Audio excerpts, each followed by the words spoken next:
ذلك هدى الله يهدي به من يشاء من عباده ولو أشركوا لحبط عنهم ما كانوا يعملون أولئك الذين آتيناهم الكتاب والحكم والنبوة فإن يكفر بها هؤلاء فقد وكلنا بها قوما ليسوا بها بكافرين أولئك الذين هدى الله فبهداه مقتده قل لا أسألكم عليه أجرا إن هو إلا ذكرى للعالمين وما قدروا الله حق قدره إذ قالوا ما أنزل الله على بشر من شيء قل من أنزل الكتاب الذي جاء به موسى نورا وهدى للناس تجعلونه قراطيس تبدونها وتخفون كثيرا وعلمتم ما لم تعلموا أنتم ولا آباؤكم قل الله ثم ذرهم في خوضهم يلعبون وهذا كتاب أنزلناه مبارك مصدق الذي بين يديه ولتنذر أم القرى ومن حولها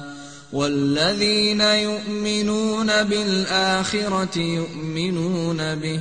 وهم على صلاتهم يحافظون ومن أظلم ممن افترى على الله كذبا أو قال أوحي إلي ولم يوح إليه شيء ومن قال سأنزل مثل ما أنزل الله ولو ترى إذ الظالمون في غمرات الموت والملائكة باسطوا أيديهم أخرجوا أنفسكم اليوم تجزون عذاب الهون بما كنتم تقولون على الله غير الحق وكنتم عن آياته تستكبرون ولقد جئتمونا فرادا كما خلقناكم أول مرة وتركتم ما خولناكم وراء ظهوركم وما نرى معكم شفعاءكم الذين زعمتم أنهم فيكم شركاء لقد تقطع بينكم وضل عنكم ما كنتم تزعمون إن الله فالق الحب والنوى يخرج الحي من الميت ومخرج الميت من الحي ذلكم الله فأنى تؤفكون فالق الإصباح وجعل الليل سكنا والشمس والقمر حسبانا ذلك تقدير العزيز العليم وهو الذي جعل لكم النجوم لتهتدوا بها في ظلمات البر والبحر قد فصلنا الآيات لقوم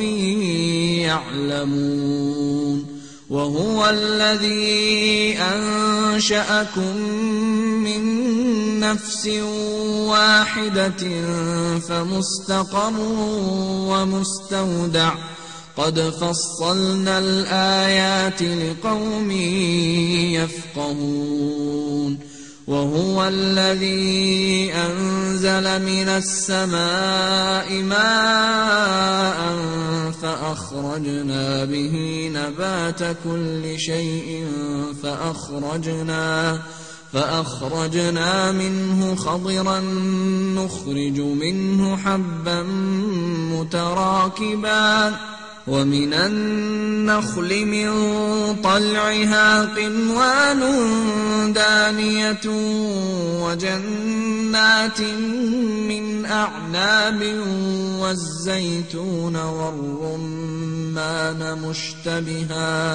والزيتون والرمان مشتبها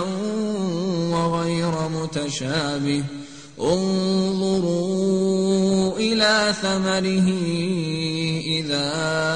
أثمر وينعه إن في ذلكم لآيات لقوم يؤمنون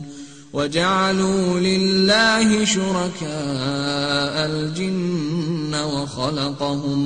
وخرقوا له بنين وبنات بغير علم سبحانه وتعالى عما يصفون بديع السماوات والأرض أنى يكون له ولد ولم تكن له صاحبة وخلق كل شيء وهو بكل شيء عليم ذلكم الله ربكم لا إله إلا هو خالق كل شيء فاعبدوه وهو على كل شيء وكيل لا تدركه الأبصار وهو يدرك الأبصار وهو اللطيف الخبير قد جاءكم بصائر من ربكم فمن أبصر فلنفسه ومن عمي فعليها وما أنا عليكم بحفيظ وكذلك نصرف الآيات وليقولوا درست ولنبينه لقوم يعلمون اتبع ما أوحي إليك من ربك لا إله إلا هو وأعرض عن المشركين ولو شاء الله ما أشركوا وما جعلناك عليهم حفيظا وما أنت عليهم بوكيل ولا تسبوا الذين يدعون من دون الله فيسبوا الله عدوا بغير علم كذلك زينا لكل أمة عملهم ثم إلى ربهم مرجعهم فينبئهم بما كانوا يعملون وأقسموا بالله جهد أيمانهم لئن جاءتهم آية ليؤمنن بها قل إنما الآيات عند الله وما يشعركم أنها إذا جاءت لا يؤمنون ونقلب أفئدتهم وأبصارهم كما لم يؤمنوا به أول مرة ونذرهم في طغيانهم يعمهون ولو أننا نزلنا إليهم الملائكة وكلمهم الموتى وحشرنا عليهم كل شيء قبلا ما كانوا ليؤمنوا إلا أن يشاء الله ولكن أكثرهم يجهلون وكذلك جعلنا لكل نبي عدوا شياطين الإنس والجن يوحي بعضهم إلى بعض زخرف القول غرورا ولو شاء ربك ما فعلوه فذرهم وما يفترون ولتصغى إليه أفئدة الذين لا يؤمنون بالآخرة وليرضوه وليقترفوا ما هم مقترفون أفغير الله أبتغي حكما وهو الذي أنزل إليكم الكتاب مفصلا والذين آتيناهم الكتاب يعلمون أنه منزل من ربك بالحق فلا تكونن من الممترين وتمت كلمة ربك صدقا وعدلا لا مبدل لكلماته وهو السميع العليم وإن تطع أكثر من في الأرض يضلوك عن سبيل الله إن يتبعون إلا الظن وإن هم إلا يخرصون إن ربك هو أعلم من يضل عن سبيله وهو أعلم بالمهتدين فكلوا مما ذكر اسم الله عليه إن كنتم بآياته مؤمنين وما لكم ألا تأكلوا مما ذكر اسم الله عليه وقد فصل لكم ما حرم عليكم إلا ما اضطررتم إليه وإن كثيرا ليضلون بأهوائهم بغير علم إن ربك هو أعلم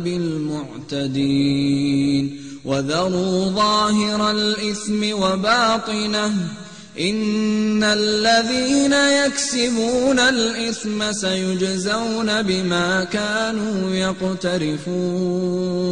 ولا تأكلوا مما لم يذكر اسم الله عليه وإنه لفسق وإن الشياطين ليوحون إلى أوليائهم ليجادلوكم وإن أطعتموهم إنكم لمشركون أومن كان ميتا فأحييناه وجعلنا له نورا يمشي به في الناس كمن مثله في الظلمات ليس بخارج منها كذلك زين للكافرين ما كانوا يعملون وكذلك جعلنا في كل قرية أكابر مجرميها ليمكروا فيها وما يمكرون إلا بأنفسهم وما يشعرون وإذا جاءتهم آية قالوا لن نؤمن حتى نؤتى مثل ما أوتي رسل الله أعلم حيث يجعل رسالته سيصيب الذين أجرموا صغار عند الله وعذاب شديد وعذاب شديد بما كانوا يمكرون فمن يرد الله أن يهديه يشرح صدره للإسلام ومن يرد أن يضله يجعل صدره ضيقا حرجا كأنما يصعد في السماء كذلك يجعل الله الرجس على الذين لا يؤمنون وهذا صراط ربك مستقيما قد فصلنا الآيات لقوم يذكرون لهم دار السلام عند ربهم وهو وليهم بما كانوا يعملون ويوم يحشرهم جميعا يا معشر الجن قد استكثرتم من الإنس وقال أولياؤهم من الإنس ربنا استمتع بعضنا ببعض وبلغنا أجلنا الذي أجلت لنا قال النار مثواكم خالدين فيها إلا ما شاء الله إن ربك حكيم عليم وكذلك نولي بعض الظالمين بعضا بما كانوا يكسبون يا معشر الجن والإنس ألم يأتكم رسل منكم يقصون عليكم آياتي وينذرونكم لقاء يومكم هذا قالوا شهدنا على أنفسنا وغرتهم الحياة الدنيا وشهدوا على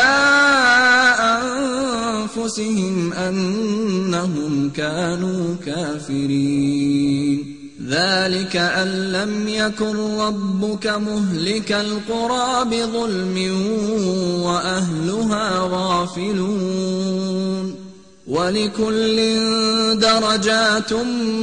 مما عملوا وما ربك بغافل عما يعملون وربك الغني ذو الرحمة إن يشأ يذهبكم ويستخلف من بعدكم ما يشاء كما أنشأكم من ذرية قوم آخرين إنما توعدون لآت وما أنتم بمعجزين قل يا قوم اعملوا على مكانتكم إني عامل فسوف تعلمون من تكون له عاقبة الدار إنه لا يفلح الظالمون وجعلوا لله مما ذرأ من الحرث والأنعام نصيبا فقالوا هذا لله بزعمهم وهذا لشركائنا فما كان لشركائهم فلا يصل إلى الله وما كان لله فهو يصل إلى شركائهم ساء ما يحكمون وكذلك زين لكثير من المشركين قتل أولادهم شركاؤهم ليردوهم وليلبسوا عليهم دينهم ولو شاء الله ما فعلوه فذرهم وما يفترون وقالوا هذه أنعام وحرث حجر لا يطعمها إلا من نشاء بزعمهم وأنعام حرمت ظهورها وأنعام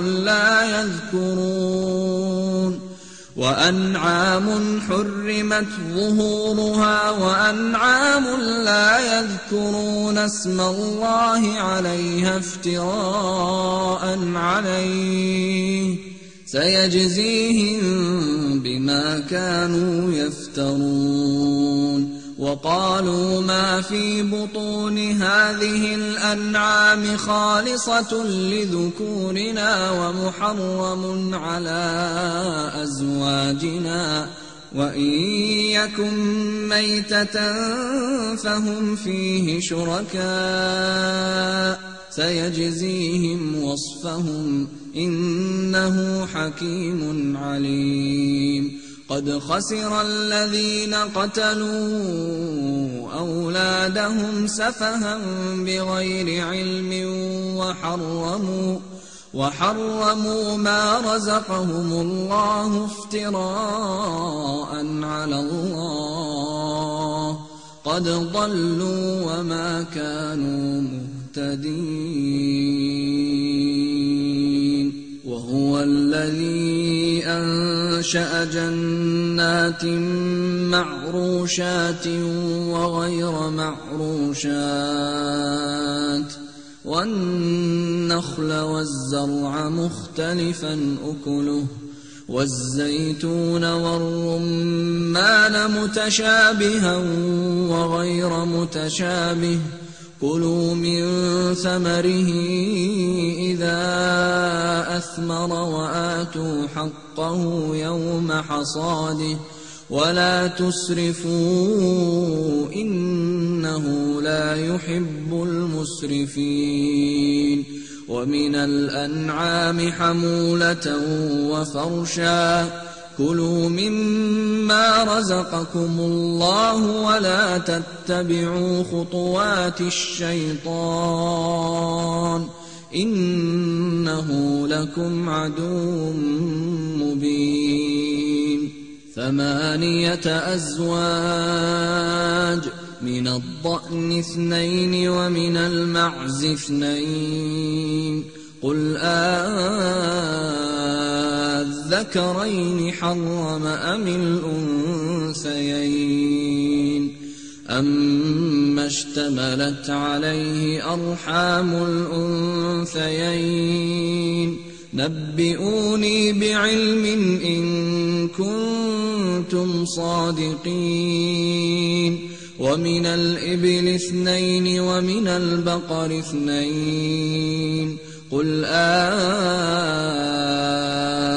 الذكرين حرم أم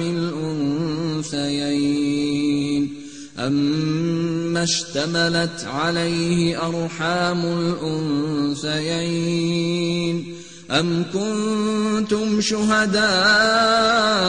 إذ وصاكم الله بهذا فمن أظلم ممن افترى على الله كذبا ليضل الناس بغير علم إن الله لا يهدي القوم الظالمين قل لا أجد فيما أوحي إلي محرما على طاعم يطعمه إلا أن يكون ميتة أو دما مسفوحا أو لحم خنزير فإنه رجس أو فسقا أهل لغير الله به فمن اضطر غير باغ ولا عاد فإن ربك غفور رحيم وعلى الذين هادوا حرمنا كل ذي ظفر ومن البقر والغنم حرمنا عليهم شحومهما إلا ما حملت ظهورهما أو الحوايا أو ما اختلط بعظم ذلك جزيناهم ببغيهم وإنا لصادقون فإن كذبوك فقل ربكم ذو رحمة واسعة ولا يرد بأسه عن القوم المجرمين سيقول الذين أشركوا لو شاء الله ما أشركنا ولا آباؤنا ولا حرمنا من شيء كذلك كذب الذين من قبلهم حتى ذاقوا بأسنا قل هل عندكم من علم فتخرجوه لنا إن تتبعون إلا الظن وإن أنتم إلا تخرصون قل فلله الحجة البالغة فلو شاء لهداكم أجمعين قل هلم شهداءكم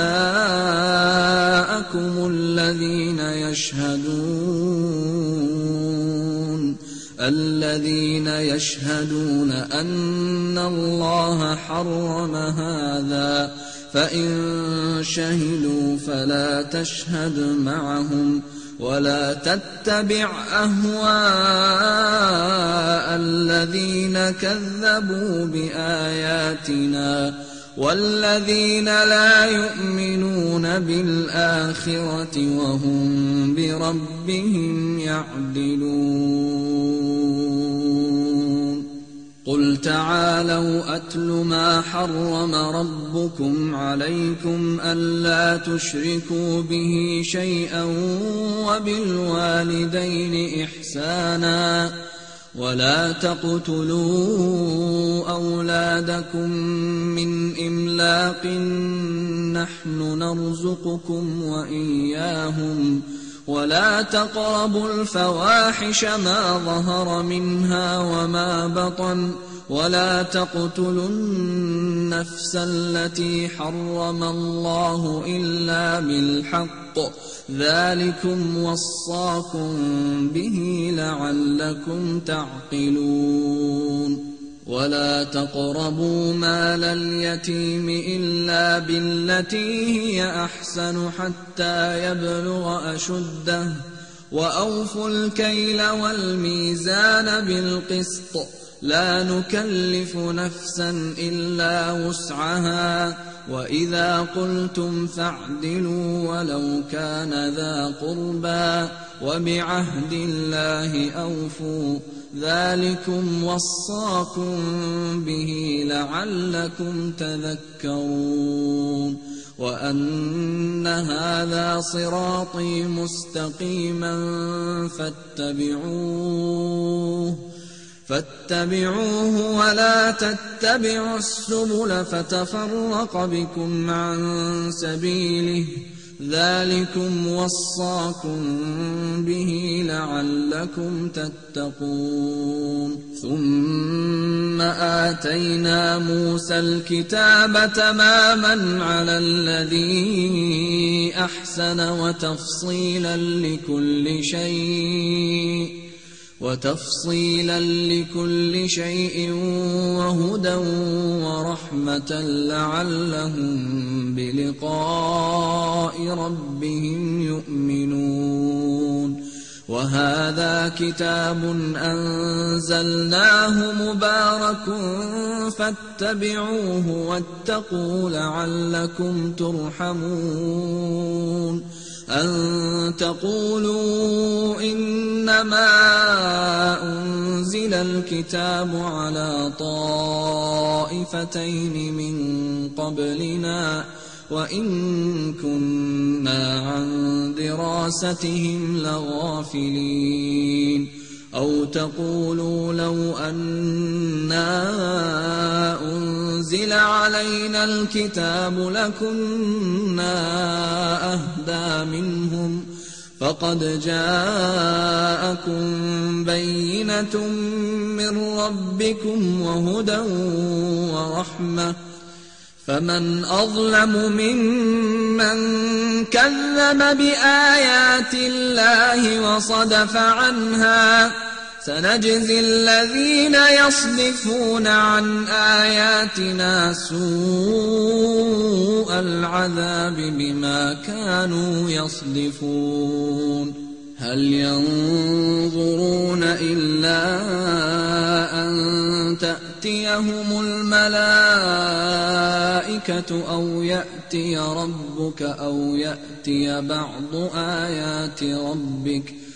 يوم يأتي بعض آيات ربك لا ينفع نفسا إيمانها لم تكن آمنت من قبل أو كسبت في إيمانها خيرا قل انتظروا إنا منتظرون إن الذين فرقوا دينهم وكانوا شيعا لست منهم في شيء إنما أمرهم إلى الله ثم ينبئهم بما كانوا يفعلون من جاء بالحسنة فله 10 أمثالها ومن جاء بالسيئة فلا يجزى إلا مثلها وهم لا يظلمون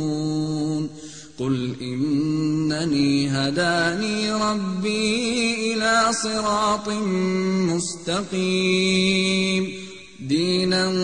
قيما ملة إبراهيم حنيفا وما كان من المشركين قل إن صلاتي ونسكي ومحياي ومماتي لله رب العالمين لا شريك له وبذلك أمرت وأنا أول المسلمين قل أغير الله أبغي ربا وهو رب كل شيء ولا تكسب كل نفس إلا عليها ولا تزر وازرة وزر أخرى ثم إلى ربكم مرجعكم فينبئكم بما كنتم فيه تختلفون وهو الذي جعلكم خلائف الأرض ورفع بعضكم فوق بعض درجات ليبلوكم فيما آتاكم